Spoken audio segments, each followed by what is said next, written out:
Thanks for joining us today. Today, we're doing things a bit differently. We're actually having quite an exciting conversation about the role that AI is playing in language learning and teaching. And we're joined today by Patch from Teach Planet, who is really part of this really great initiative to really help teachers with lesson planning and everything, that they need to be doing in the classroom. So we're going to just hear a bit more from him and specifically just touch on AI and how that is changing the world for teachers. So Patch, thanks so much for your time today. Maybe we should start first with Teach Planet before we go into the next question with AI, but just tell us how the idea for Teach Planet came about and a bit more of your background. Amazing. Yeah, thank you for having me, Amin. So Teach Planet has come about purely through frustration within creating resources from, myself and my own teaching experience. And I've been teaching in a classroom setting for 5.5 years, and then I've done a year and a half of tutoring after that.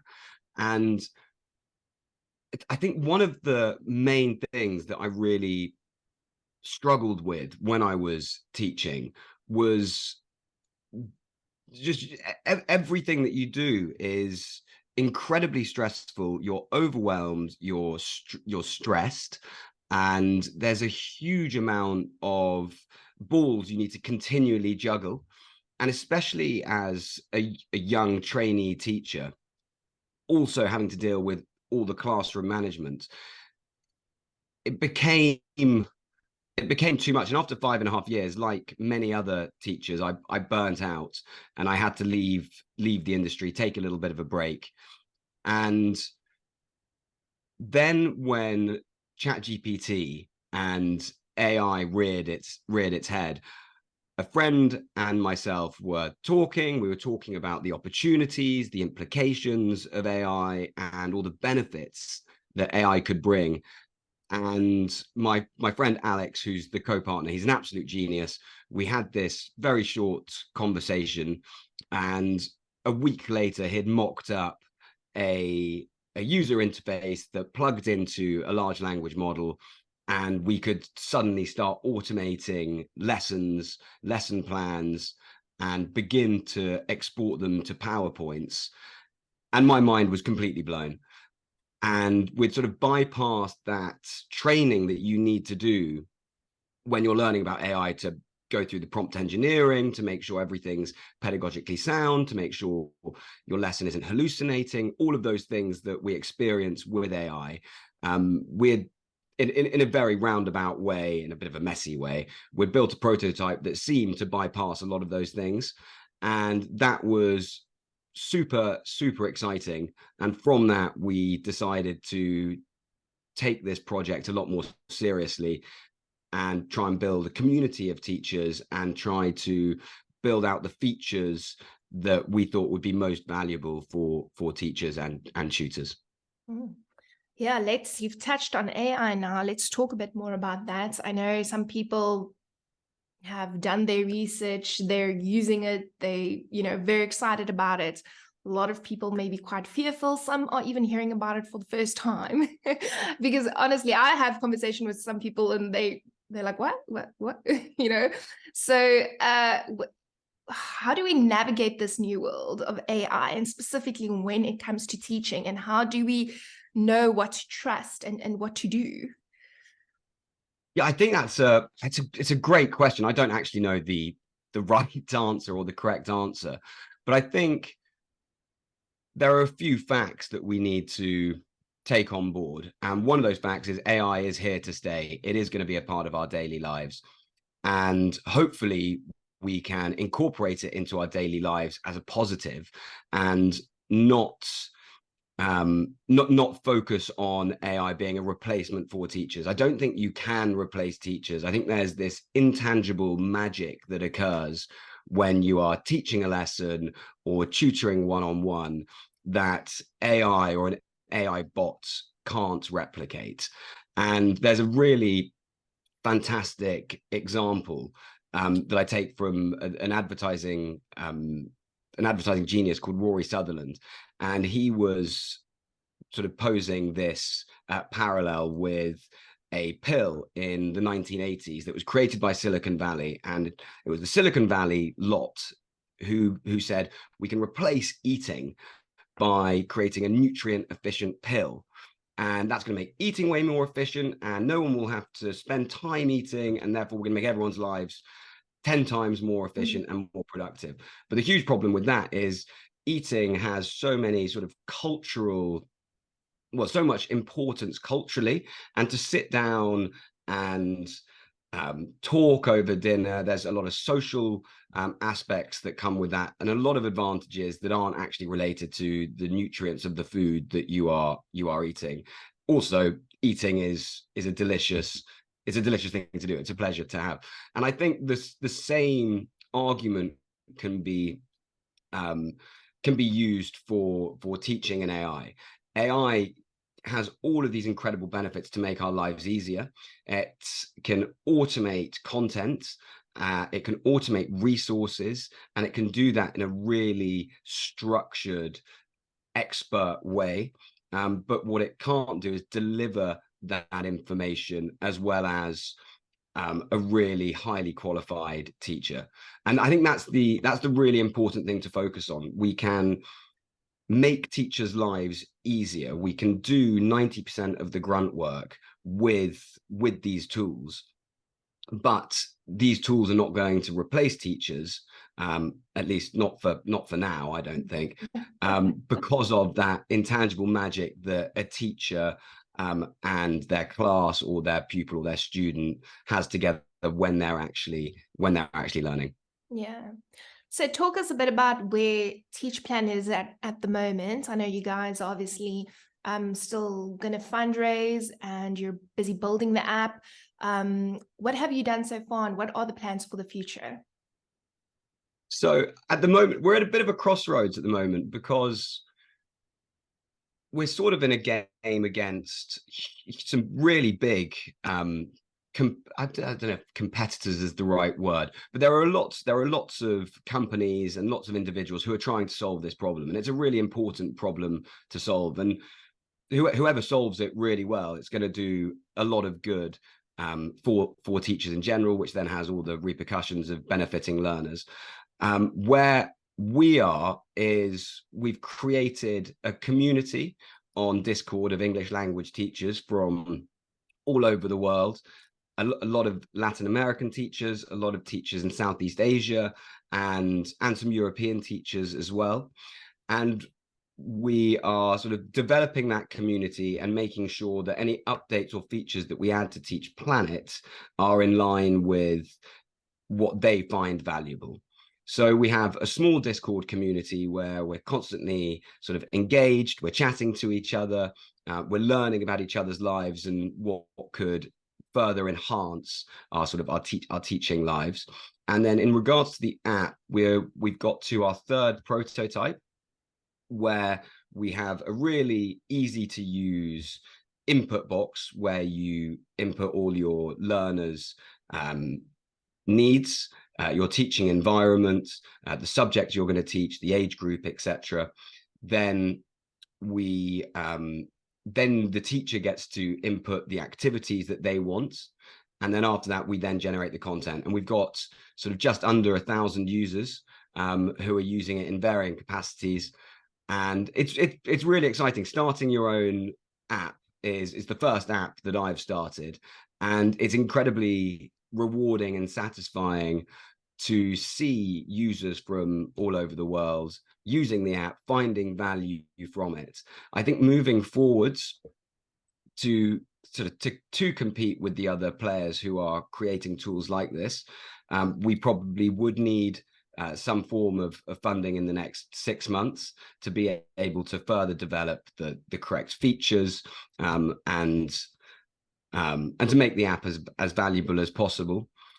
And we're exploring those options, and we're also looking at some other ways that we can sort of add value to the mission as a whole. And what I mean by that is there are going to be lots of people and lots of companies who will build content generation tools and resource generation tools. Now, at the moment, teachers deliver these through PowerPoints, through worksheets. They'll have a lesson plan and they'll create all their own resources for it. But there are also going to be more and more companies that test out and experiment the delivery of these materials in new ways.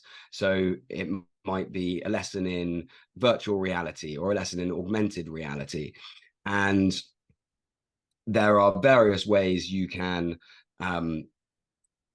hook or plug in to databases or what we call APIs, so that you can then be aligned with the correct curriculum or specification while you then build a certain game for example, an IELTS lesson or an AQA GCSE lesson or whatever it happens to be. So we're also exploring how we go about building those and how we can build those in a really efficient and valuable way.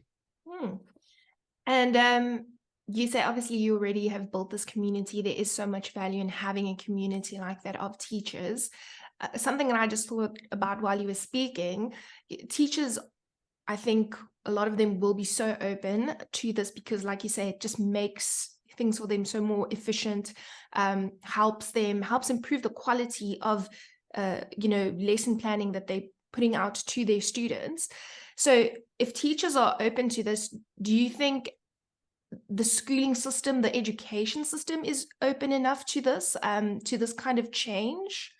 How does that, just because the teachers are open to it, doesn't necessarily mean the schooling system is open to technology and some of the examples that you've given now as to where the classroom is headed? Yeah, I think it's interesting, isn't it? Because you've got a spectrum of teachers, and you have some teachers, and we've had conversations with a few teachers who are like this, who are really passionate. Not that all teachers are passionate, but they're really passionate about the adoption of new technology. And they're really passionate about going and exploring and experimenting and trying new things. So you have this sort of curve where you have a small percentage of teachers who are going out and they're really open to trying new technologies, and they're willing to invest the little time that they do have to they're willing to invest that time into trying to upskill in these areas where there are a lot of tools out there that don't actually give you a sort of a valuable output. So we've got that small percent of teachers who are out there and they're like the explorers, the adventurers, and then you have and the ambassadors, I guess, as well. And then you have the teachers in the sort of the second quadrant who follow their lead but take all the best bits that they have learnt and what they have shared. And then you have sort of the laggards and the late adopters who come afterwards, who take a bit more time to get on board with it and get the best of the best that comes right at the very end. And I think in regards to like curriculums and governments and institutions taking this technology on, we had the AI summit that took place, I think, on the 30th and the 31st of October, so the last 2 days. And Rishi Sunak committed to spend £2 million on AI tools for the classroom, which he's, I think, invested in Oak National Academy. You might have to double fact check me on that. But I think that articulates, that says that governments are willing to invest. Now, £2 million is, for government expenditure, a drop in the ocean. So I would like to see those numbers increase, and for the UK to be able to compete with some of the other countries and governments in the world, we will have to spend a lot more, and we will have to really take on and adopt these tools and learn from these tools now and get ahead of the curve, so that we can provide the best education we've always been the best sort of educational providers, or one of, and it would be good to stay at the top. And I think that's really important that we invest in that. And tell me, just going back again to the community that you've spoken about with the teachers, why do you think there is so much value in all these teachers coming together and them having just the support of one another?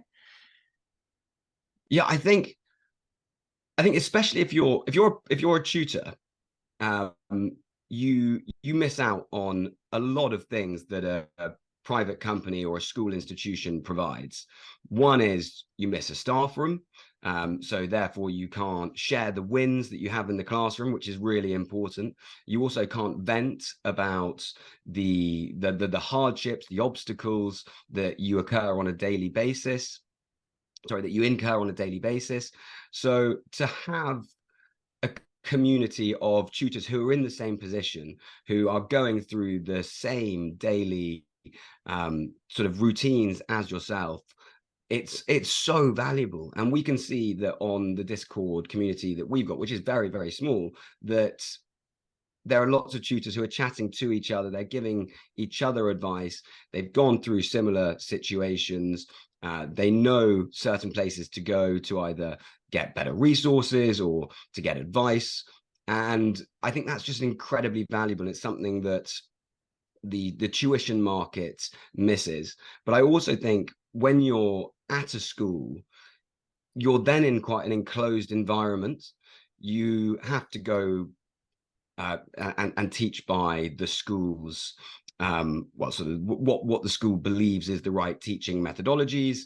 And that can be very constricting in a way, especially if you've got a contract, you've got your job security. You might not necessarily want to go against the grain, so you have to just go along with it a bit. So to have these online communities and these pockets of passionate teachers who then can speak openly, can speak freely, can be completely transparent about how they feel about teaching, is only just a really valuable thing. And I think something that is very much in demand at the moment. Mm. Let's talk a little bit about, the content of the lesson planning when you have a teacher using Teach Planet. We know that in a classroom, everyone is different and everyone learns differently. So if you're now getting your lesson plan, but it needs to be adapted in certain ways, how is that going to work? Yeah, I think that's a great question, and an incredibly difficult thing to do really well, because of the sheer volume of work that you have to do as a teacher to make all the resources as efficient as possible. For example, you might have a pupil in your class who's got ADHD, you might have a really high ability pupil, you might have a really low ability pupil, you might have a pupil who's got dyslexia, etc., etc., etc. And all of those pupils will need slightly differentiated resources. And as a teacher, at the moment, you're expected to go and then create those differentiated resources for each of those different learners. And that's, again, a huge amount of pressure, a huge amount of time, and requires a huge amount of skill in order to create those resources as efficiently as possible. So what we've done at Teach Planet, and something that we are looking to move sort of further into, is when you are inputting that learner context, you will have the options to say, I have X amount of dyslexic pupils, X amount of high ability pupils, etc. And we will then be able to generate specific activities, specific resources, sort of alongside the other resources, so you can have those extra worksheets or differentiated activities for them to go and be able to get stuck in with, which then allows you as a teacher, not only can you create the resources in a quarter of the time, but you're sort of tripling, quadrupling the amount of resources that you're making. And all of those resources are not only totally in line with your curriculum, your age group, but also in line with your learners' complex needs. And then something that we've absolutely loved creating, and I think one of the activities that has been loved by the teachers that have been using the app, is you can, as a teacher, you can input your own theme or your own sort of topic that you want the lesson to work around, and you can teach, for example, types of words or creative writing in various different ways. The skills remain the same, but the way you teach it and the theme that you use could be absolutely anything. And if you have a group of 5 14, 15-year-old lads in a UK school, it's quite likely they're going to be really into football. So to be able to engage them in a creative writing activity about football that is then differentiated to their specific learning needs just adds that element of fun, of engagement. They enjoy it more. You as a teacher enjoy it more because your pupils are enjoying it more. You then have less behavior management to deal with because you don't have to remind them to do the task. You don't have to teach with an iron fist. You can enjoy it, and I think there's a huge amount of value there. And also, I think everyone likes being taught and likes learning about things that they're interested in. You absorb more. So to be able to do that on a larger scale as a teacher, I think can be incredibly valuable. Yeah, in the past when we spoke, you said something about like teachers being able to insert the kids' names and they just loved it. It was like a newsletter. Yeah, that's funky news, and we can sort of incorporate the children's names into the article, and then they're reading about themselves. And we're looking to develop a bedtime story, which works in a very similar way, but it will create a bedtime story with images about the characters that you input. So you could put in Anine and Patch, and then we'd go on a sort of an adventure based on the theme that we set, and then there can be comprehension questions afterwards, or however you want to sort of test any of the skills from the reading. But those sorts of activities they're just really fun to teach, they're really fun to deliver, and the pupils really like them too. At Global English, we have a lot of teachers who I think would be definitely interested in what you guys are doing. Just tell them, how can they get involved? Are there any costs involved? Where do they go to find you? So at the moment we're completely free. We have a Discord channel that we've got the link on our website, which is www.teachplanet.io, and there's a big join the community button, and then there's a big start planning button, and you can go and use all of our tools for free. You can join the community for free, and that's the best place to go. Awesome. Well, Patch, thank you so much for your time.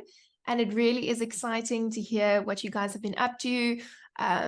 Really looking forward to see where everything's headed. And yeah, we'll chat again soon, I'm sure.